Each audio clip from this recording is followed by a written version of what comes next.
Missing someone is a harsh way of reminding you that you love him. Oh, sino guys yung nakakalit dyan? Okay, so, ano nangyari? Di ba guys, kapag namimiss mo ang isang tao, ibig sabihin lang yan, mahal mo siya, or nagkaroon ka rin ng feeling sa kanya, di ba? Sino nakakalit dyan guys? Lalo na yung mga ginost lang, yung mga minulto. So, in-ignore, di ba? Ganun. Pasensya na yung manok na sa bahay. Ang ingay. Soundbox, background. Ayun nga guys ha. Ayun nga, tilawak ng tilawak. Nagising tuloy ako eh. Ayun guys, inakabog ako ngayon guys. Ayun, tilawak ng tilawak. May nagkit sa'yo ako konti guys ha. Para na sa inyo. Charot. Ayun nga sa inyo guys.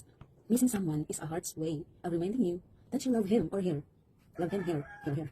Hindi nga guys, diba? Kahit sino naman talaga, kapag naging kayo, naging malalim ang relasyon nyo, lalo na sa mga years dyan, mga 1 year and counting, ganun, more than a year, ganun, is talagang mapapamahal ka talaga ng gusto, diba guys? Aminin natin yan. Ang problema lang kasi, ginost nga. So, anong pwedeng gawin or solution dyan? Sige, comment kayo dyan sa baba. Pag-uusapan natin yan sa barangay.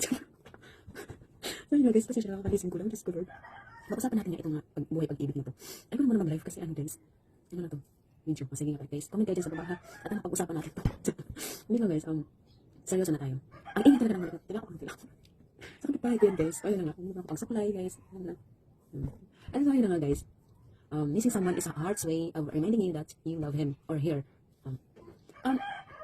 Kung namimiss mo siya, is at okay naman kayo, di ba? Wala namang problema, wala namang nagiging problema sa relasyon niyo. So, I can say, pero makakaya kasi, di ba? Kapag halimbawa is ikaw yung mag-first move. Pero kung okay naman kayo, so bakit hindi? I-chat mo siya, di ba? Kung namimiss mo siya, kumusta? Anong kinalilihan natin dyan? Ganun, bakit? Namimiss na kita? Ay, okay. Ang corny? Diba? Hindi guys. Ang concern ko dito guys, yung pag namimiss mo siya, ano bang pwede nang gawin? Wala akong maisip eh. Ewan ko ba? Bakit nag-video pa ako dito? Wala akong maisip. So yun na guys. Bigyan niyo ako ng idea anong pwedeng gawin kapag namimiss mo isang tao. Katulad ngayon, meron akong friend na after all, in-ignore lang siya, ginost na, kaya yun, namiss niya yung tao ngayon. So, ano daw ang dapat yung gawin? Sabi ko naman, kung okay naman kayo, kung goods naman pagkain, hindi. Kung okay naman yung relasyon nyo, pwede siyang i-chat or i-call, or bisitahin kung may time ka, may pagkakataon ka, kung malapit lang yung lugar nyo, magkalapit lang yung lugar, di ba?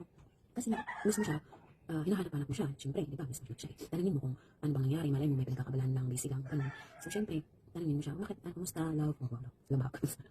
Ano bang nangyari, bakit, namimiss kita, lang, ganyan, di ba? So, sa mga ginos naman dyan,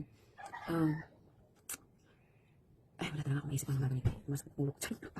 Hindi guys, kailangan mo din i-voice out sa kanya kung okay naman yung relasyon. Pero kung meron hindi misunderstanding kayo, yun nga, about sa mga characters, attitudes na hindi napagkakaunawaan, ganun. Lalo na yung mga babae, ganyan. Ay, mga babae, hindi. Pantay-pantay ang ko dito. Walang, fair lang, fair. Gusto ko lang fair, ayaw ko lang unfair. Hindi guys, sabi ako